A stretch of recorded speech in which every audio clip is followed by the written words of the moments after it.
Écrit à l'ange de l'église de Sardes. Voici ce que dit celui qui a les 7 esprits de Dieu et les 7 étoiles. Je connais tes œuvres.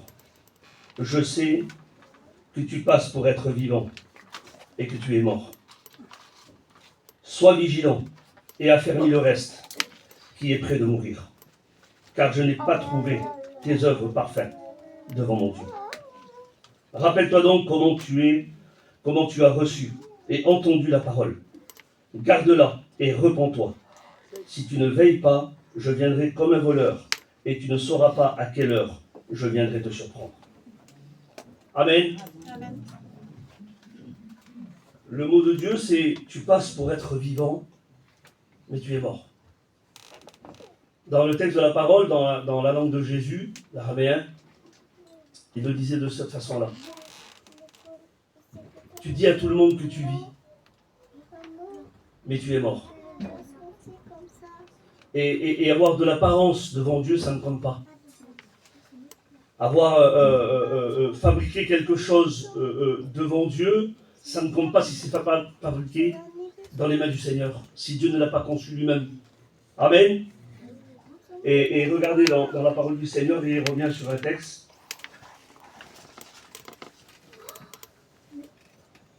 J'ai fait une lecture hier et puis j'ai trouvé que la lecture elle était un petit peu longue, mais en vérité c'est ce que Dieu voulait qu'on entende. Amen.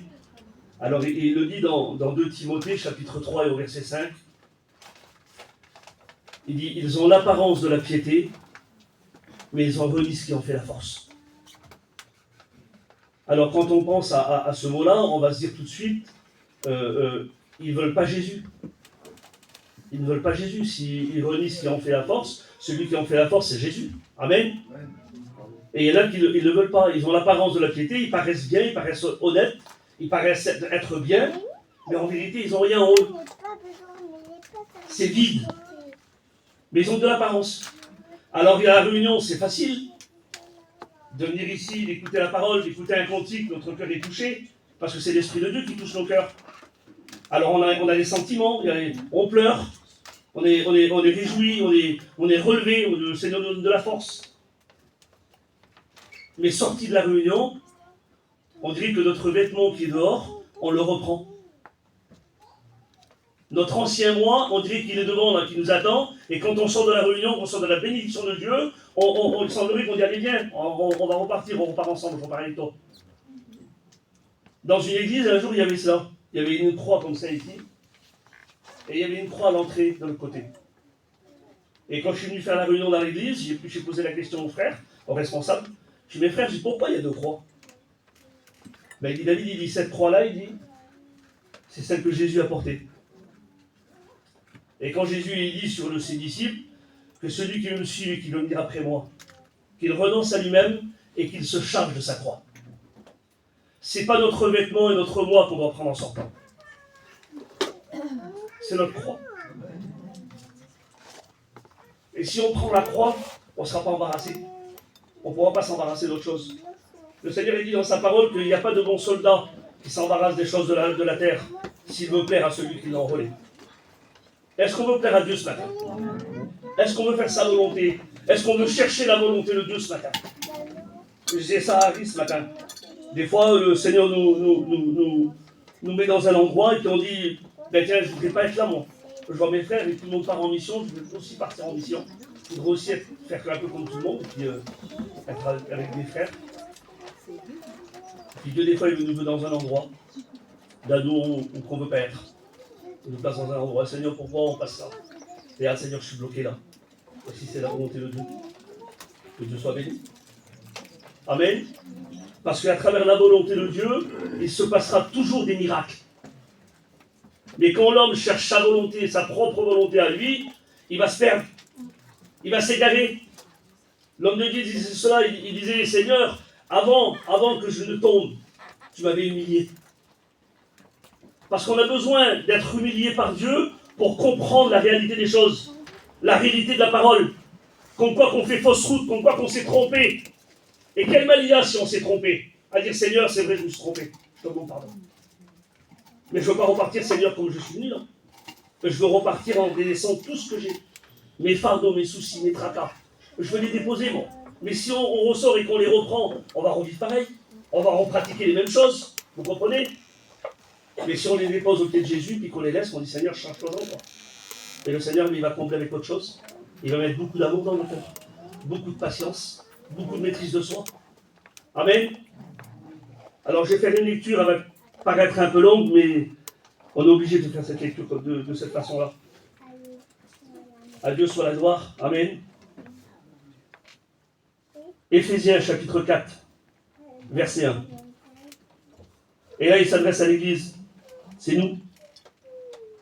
Je vous exhorte donc, moi, le prisonnier dans le Seigneur, à marcher d'une manière digne de la vocation qui vous a été adressée, en toute humilité et douceur, avec patience, vous supportant les uns les autres avec amour, vous efforçant de conserver l'unité de l'esprit par le lien de la paix.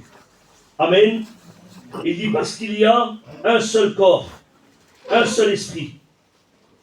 Il y a aussi un seul Seigneur, une seule foi, un seul baptême, un seul Dieu et Père de tous, qui est au-dessus de tout, et parmi tout, et en tout. Amen. Et il dit, mais qu'à chacun de nous, la grâce a été donnée selon la mesure du don de Christ. C'est pourquoi il est dit, étant monté dans les hauteurs, il a amené des captifs, et il a fait des dons aux hommes. Or, que signifie il est monté, sinon qu'il est aussi descendu dans les régions inférieures de la terre? Celui qui est descendu, c'est le même qui est monté au-dessus de tous les cieux, afin de remplir toutes choses. Amen. Vous savez que Dieu est capable ce matin de remplir nos cœurs, même si nos cœurs sont desséchés, même si nos cœurs manquent de beaucoup de choses, il est capable de les remplir ce matin. Mais il ne les remplira pas de la façon dont vous pensez vous. Il ne mettra pas une charge sur une autre charge. Non. Le Saint-Esprit, à travers la parole, à travers les chants, à travers ce qui s'est passé ce matin, il est en train de travailler vos cœurs. Il est en train de regarder dans vos cœurs à chacun d'entre vous pour voir ce qui ne va pas. Pour voir les choses qui y ont été mises, les choses qui étaient enlevées auparavant, que Dieu avait sorties, mais qu'on a repris nous. Et il dit, le Seigneur, il dit que quand il va les sortir, quand le Saint-Esprit va faire son travail et qu'il va les sortir, après il y avait une forme dans nos cœurs, mais cette forme elle est en forme de Dieu. Il n'y a que Dieu qui peut la prendre. Mais Dieu, il veut que nos cœurs soient nettoyés. Amen.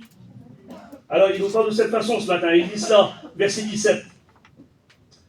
Voici donc ce que je dis, ce que je déclare dans le Seigneur. Vous ne devez plus marcher comme les païens, qui marchaient selon la vanité de leurs pensées. Et moi j'ai écrit juste à côté, c'est le moi ça. C'est le moi. Marcher avec la pensée qu'on a nous. Se diriger avec nos propres moyens, avec nos propres pensées à nous. Amen. Et il dit cela, verset 18. Ils ont l'intelligence obscurcie. Ils sont étrangers à la vie de Dieu, à cause de l'ignorance qui est en eux, à cause de l'endurcissement de leur cœur. Ça, c'est parce que moi, j'ai marqué juste en bas le trouble. Dans le cœur, c'est le trouble. Le diable, il vient déposer le trouble. Et quand on est troublé, on ne sait plus. Quand on est troublé, on ne sait plus demander. Quand on est troublé, on ne sait plus prier. On ne sait plus être en communion. On ne sait plus venir à la réunion. Les choses qui nous demandent, ce sont les choses du monde. Notre travail, nos affaires. Alors on est troublé, on ne sait plus. Seigneur, où c'est que je dois aller? Qu'est-ce que je dois faire? On ne sait plus où se diriger, comme si on n'avait pas demandé à Dieu. Mais quand on demande au Seigneur où est-ce qu'on doit être, dans l'endroit où on doit être, le Seigneur, il nous met, lui, il nous place. Amen. Mais pour cela, il faut être près de Dieu. Avoir le cœur touché, c'est être aussi troublé. Le diable, il met du trouble. Il obscurcit notre intelligence. L'intelligence que Dieu a mis dans notre esprit. Et je suis sûr que ça vous est arrivé, ça m'est arrivé aussi à moi. De voir quelqu'un qui est bien, qui prie le Seigneur, il est béni, tout Seigneur, plein de beauté. Et puis, au dehors, c'est plus la même personne. Il y a un frère qui a dit ça à Gien, pour l'inauguration des étudiants. Et il a dit ça, il a dit, il y avait une femme, elle était dans la salle, et son mari était en train de prêcher. Alors il avait porté un message, et le message il venait du ciel. Il disait un mot, tout le monde était béni. Et puis il était en train de prêcher, puis l'onction de Dieu était là, et puis c'était fort, c'était puissant, tout le monde avait reçu. Et puis la femme, vous savez ce qu'elle a fait? Elle s'est levée. C'était son mari qui prêchait. Et vous savez ce qu'elle a dit? C'est celui-là le mari que je veux, pas celui-là que j'ai à la maison là-bas. Amen. On ne peut pas être devant les hommes. Mais Dieu ne le trompe pas. La parole du Seigneur dit ce qu'un homme aura semé, assurément il va le récolter. Seigneur, il veut t'enlève le trouble de ton cœur, ça. Il veut que tu laisses le Saint-Esprit agir. Amen. À Dieu soit la gloire. À Dieu soit la gloire. Merci à Dieu ce matin. Merci à Dieu. Verset 19, il dit cela. Ayant perdu tout sentiment, ils se sont livrés au dérèglement pour commettre toute espèce d'impureté, jointe à la cupidité. Et moi j'ai marqué juste en bas, attention danger. Attention danger. C'est une progression des choses. L'intelligence obscurcie, l'endurcissement du cœur, et après on se permet de faire tout ce qu'on veut. La Bible a dit que celui qui cherche sa propre intérêt, il reste seul. Parce que personne ne peut le reprendre. Il n'y a même plus le Saint-Esprit qui peut le reprendre. Il y a un danger pour celui qui est comme ça. Ce matin, je ne veux pas porter de jugement, vous comprenez ce que je dis. C'est la parole du Seigneur. Mais ce matin, si le Saint-Esprit veut parler de cette manière, c'est parce qu'il sait. Amen. Alors, verset 20, il dit ça, regardez.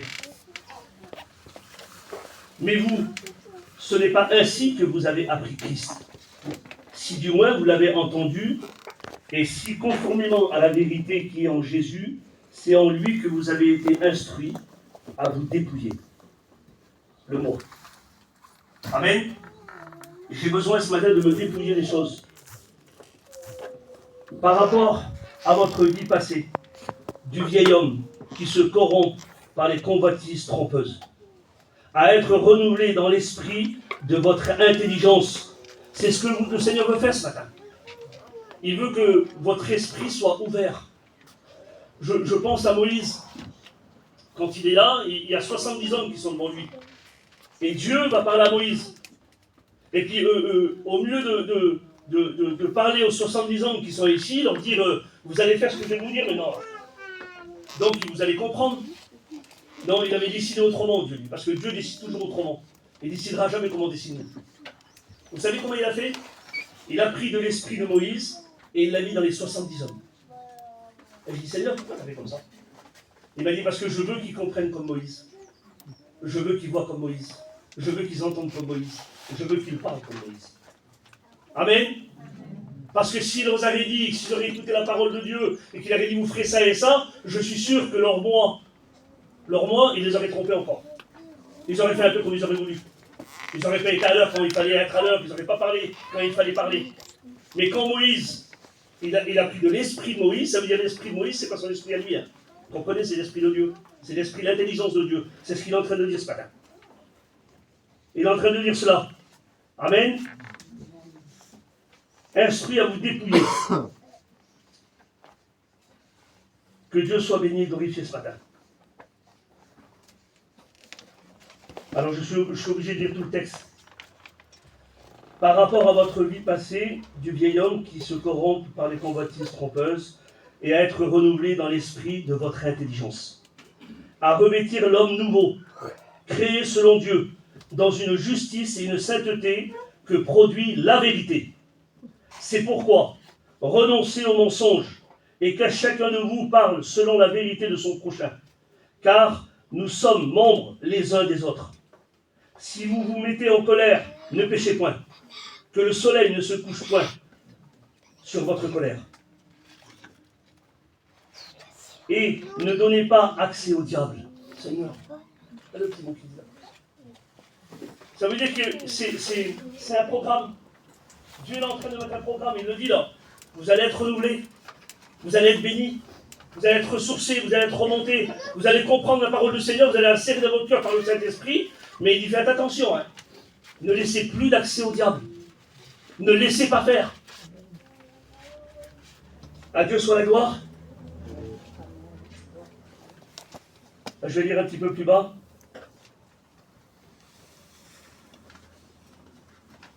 Verset 30. N'attristez pas le Saint-Esprit de Dieu, par lequel vous avez été scellés pour le jour de la rédemption. Que toute amertume, toute animosité, toute colère, toute clameur, toute calomnie et toute espèce de méchanceté disparaissent du milieu de vous. Soyez bons les uns envers les autres, compatissants, vous pardonnant réciproquement comme Dieu vous a pardonné en Christ. Amen. Est-ce qu'on pratique ça? Seigneur, combien de fois je dois pardonner? 7 fois, 77 fois. Je vais le dire, hein, ce matin je suis là pour ça. On veut bien pardonner à un copain qui nous fait du tort. On veut bien pardonner à un frère qui nous fait du tort. Un ami qui nous fait du tort. Pas de problème. Mais dans le foyer, pas facile de pardonner. Elle a dit un petit mot, tu veux la manger. Elle dit quelque chose ou elle dépasse quelque chose que toi t'as placé, c'est plus la même chose. Pourtant, c'est pas de cette façon-là que Dieu nous a dit d'aimer notre compagne. Il a dit heureuse femme, que chacune soit soumise à son mari. Soumise, ça ne veut pas dire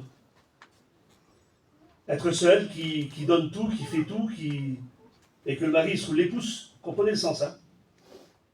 Dans le mot soumis, là, le vrai mot, c'est respecter. Que chaque femme respecte son mari. C'est un respect de Dieu. Amen.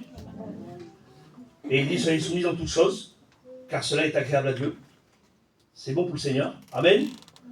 Mais par contre, il dit au mari, vous mari, aimez vos femmes comme Christ a aimé l'Église, et s'est livré lui-même pour elle. Est-ce qu'on aime nos compagnes de cette façon, mes frères? Est-ce qu'on prend du temps? Après, il dit, s'il faut la nourrir, il faut la nourrir avec l'eau de la parole. Avec la parole du Seigneur. Pas avec des mots qu'on peut dire qui sortent de notre bouche. Tout ce qu'on doit faire, on doit le faire dans le Seigneur. Si on veut réussir, si on veut marcher avec Dieu, si on veut grandir avec le Seigneur, il faut que ça se fasse dans le Seigneur. Amen.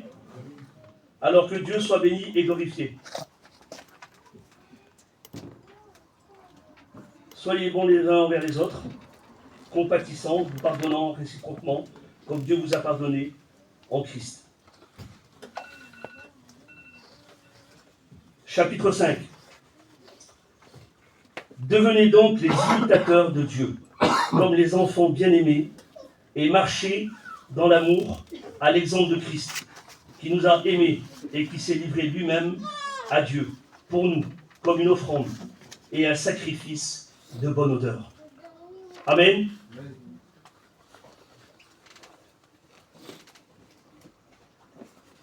Seigneur, à toi la gloire.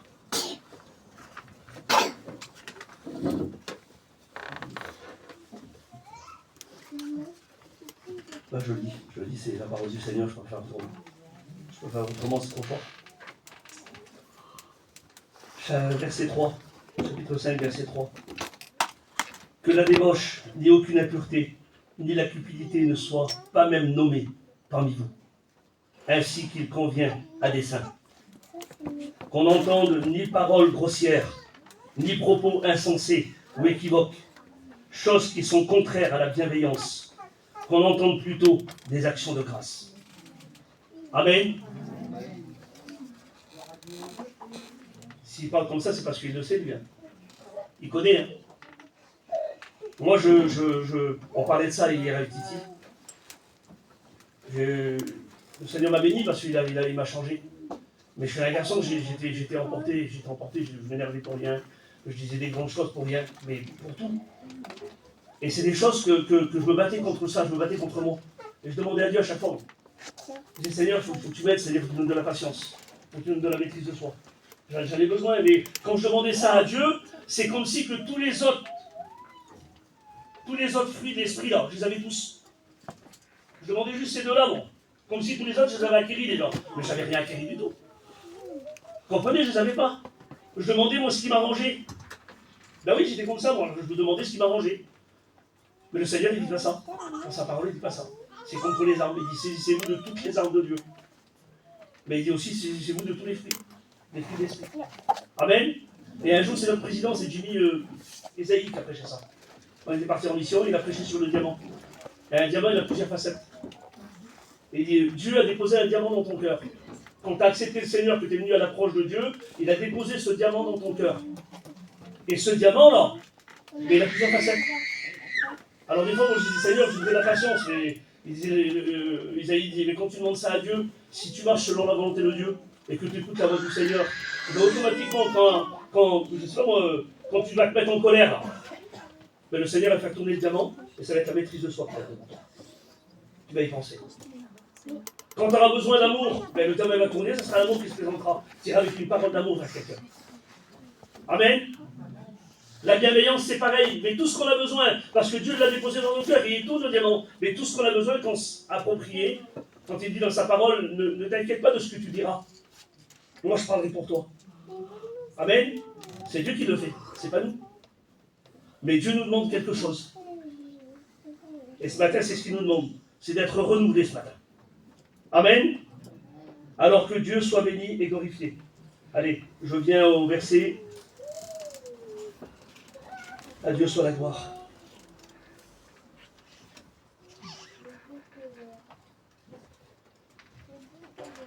Chapitre 5, verset 22. Je le relis, j'ai cité tout à l'heure, mais je le relis. Femme, que chacune soit soumise à son mari, comme au Seigneur. Comme au Seigneur. Car le mari est le chef de la femme, comme Christ est le chef de l'Église, qui est son corps, et dont il est le Sauveur. Or, de même que l'Église est soumise à Christ, les femmes aussi doivent l'être à leur mari en toutes choses. Mari, que chacun aime sa femme comme Christ a aimé l'Église. Et s'est livré lui-même pour elle, afin de la sanctifier en la purifiant et en la lavant par l'eau de la parole, pour faire paraître devant lui cette Église glorieuse, sans tache, ni ride, ni rien de semblable, mais sainte et irréprochable. C'est ainsi que le mari doit aimer sa femme, comme son propre corps. Amen. Celui qui aime sa femme s'aime lui-même. Car jamais personne n'a haï sa propre chair, mais il la nourrit et en prend soin, comme Christ le fait pour l'Église. Parce que nous sommes membres de son corps. C'est pourquoi l'homme quittera son père et sa mère, s'attachera à sa femme, et les deux deviendront une seule chair. Ce mystère est grand, et je dis cela par rapport à Christ et à l'Église. Du reste, que chacun de vous aime sa femme comme lui-même, et que la femme respecte son mari. Amen. Je crois dans mon cœur, je suis certain, je ne crois pas, je suis certain dans mon cœur, que Dieu a parlé à vos cœurs ce matin. Je suis certain, c'est affirmatif. Mais il y a des choses à faire. Il y a des choses à faire. Je vais lire encore un texte de la parole, et puis après le Seigneur, je ne vais pas être long. Je ne vais pas être long, mais c'est tellement important que cette importance-là, elle devient capitale. Il y a quelques temps en arrière, sûrement que vous devez vous en rappeler, j'ai prêché un message ici, et je parlais de l'unité dans le foyer. Et que Jésus avait dit sur ses disciples qu'il fallait commencer à Jérusalem, ensuite en Judée, en Samarie et aux extrémités de la terre. Et moi j'avais représenté que chaque ville, Jérusalem, c'était chez nous, c'était notre foyer. Et puis pour gagner Jérusalem, il faut gagner quoi? Il faut gagner la confiance de ses enfants et la confiance de sa compagne. Quand chez toi, dans ton foyer, tu es reconnu comme un homme de Dieu par tes enfants et par ta compagne, tu peux aller plus loin. Mais tant que tu ne seras pas reconnu, tant que tu auras toujours ce caractère, tant que tu auras toujours ce moi-là, qui ne veut pas s'éteindre, ce personnage qui est toujours là, parce que l'homme ancien, il est là, Dieu il dit qu'il est prêt, il est tout prêt. Alors, on est spirituel, je veux dire jusque-là. On est rempli de Dieu. On sent la présence du Seigneur, on écoute un cantique, on pleure. On parle avec un frère de quelque chose, on pleure. On a les sentiments qui étaient en Jésus-Christ. C'est ça, les sentiments. Mais dans 2 secondes, là, il se passe quelque chose, ça peut être un volcan, ça peut être quelque chose de terrible. On peut sortir de nous-mêmes. Le vieil homme, il veut toujours reprendre la place. Mais il y a un texte de la parole du Seigneur qui m'a fait du bien, moi. Énormément. Et quand je regarde la croix, je pense toujours. Quand Christ a été crucifié ici, là, à la croix, moi, quand je l'ai accepté, j'ai été crucifié aussi avec lui. Amen. Et si on ne crucifie pas notre ancien moi, ben, si on n'est pas mort, on ne peut pas avoir la nouvelle naissance. Parce qu'avoir une nouvelle naissance, c'est quelqu'un qui renaît. C'est une renaissance. Et bien des fois, on peut paraître devant les autres. On peut avoir l'apparence de la piété et en renier ce qui en fait la force. Mais ce qui en fait la force, c'est l'obéissance. Quand on vient à l'obéissance de Dieu, quand on veut tout laisser dans les mains du Seigneur, quand on veut tout lâcher, quand on dit Seigneur, je n'y arrive pas moi. Je n'ai pas la capacité, j'ai essayé, j'y suis pas arrivé, Seigneur. Mais ce matin, je veux m'appuyer sur toi. Je veux compter sur ta grâce. Je veux, Seigneur, que tu m'aides ce matin. Et pour avoir l'aide de Dieu, il faut lui demander. Amen. Alors dans ce qu'il nous dit, mais que chacun aime sa femme, mais il faut aimer sa femme comme Christ a aimé l'Église. Et en a pris soin. Parce qu'il faut être honnête devant Dieu. C'est ça, c'est surtout ça. Être honnête, avoir un cœur honnête devant Dieu ce matin. Parce que si on a soif, ben on va boire. Hein. Notre corps lui demande, on se donne. Si on a faim, on va manger. Mais il faut qu'on fasse pareil pour elle. Quand Dieu dit, il faut que tu aimes Dieu de tout ton cœur, de toute ton âme, de toute ta force et de toute ta pensée. C'est quelque chose de terrible si tu arrives à faire ça. Aimer Dieu de cette façon-là. Alors Seigneur, oui, je t'aime de cette façon-là. Mais est-ce que ça va changer quelque chose pour toi si tu aimes Dieu de cette façon? Parce que juste après, il y a le petit verset qui compte. Hein. Il le dit, s'il le cite, c'est parce qu'il compte. Et il dit, aime ton prochain comme toi-même. Alors c'est qui ton prochain? Le premier, c'est ta compagne.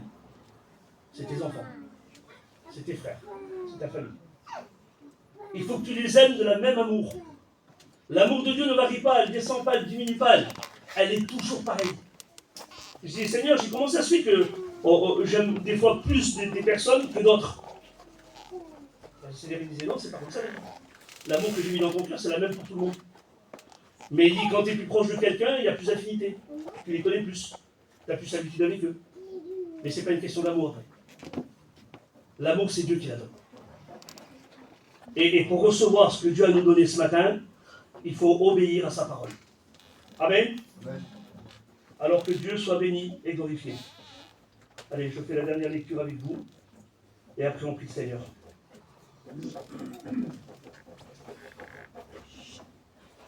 Sois béni, mon frère.